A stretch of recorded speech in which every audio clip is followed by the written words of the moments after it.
Queridos amigos, con la palabra del Señor, hoy comenzamos nuestra jornada. Como siempre, estamos leyendo en estos días y nos acompaña la palabra de Dios.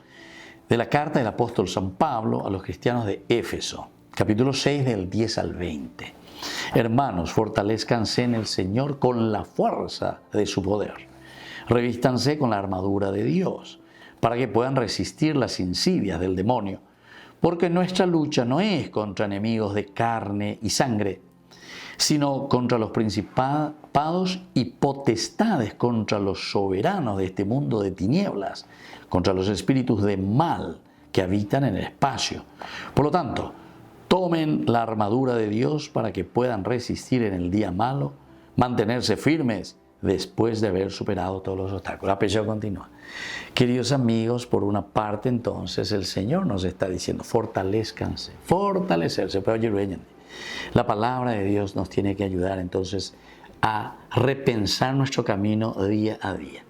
Pero pedazo yo que fuera, ya andé con muchas veces ya en la cristiana nos halle para que vamos a traer Jesucristo, secuela Cristi. Pero donde ya leí venían de yarañe. Naña hendo y venían de yarañe. A pepi con ese ñan de ya pota ya venían de yara ochirure ñan de sin da yei cuayoín. Primer elemento dice fortalezcanse en el Señor con la fuerza de su poder. Con esto nomás luego llevamos a entender todo lo que nos quiere transmitir como mensaje de salvación. Peñan de yara ya yepo ya ese, ¿verdad? Y así poder caminar y poder entender lo que Él nos regala en el día a día y nosotros podamos también servir a los demás. Cuando nosotros no nos fortalecemos de Cristo, después hacemos lo que a nosotros se nos canta, peña de Yaipotá. Por eso que insiste, revístanse con la armadura de Dios. La armadura de Dios. ¿En qué consiste la armadura de Dios? Porque es la única manera como ustedes van a resistir a las insidias del demonio.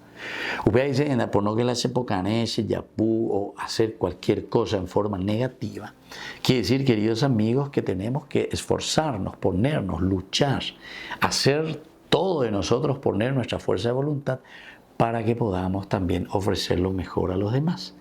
La pena entonces, si no nos revestimos de la armadura de Cristo, ciertamente que nosotros caeremos también en el error y las tinieblas también nos van a llevar por un mal camino.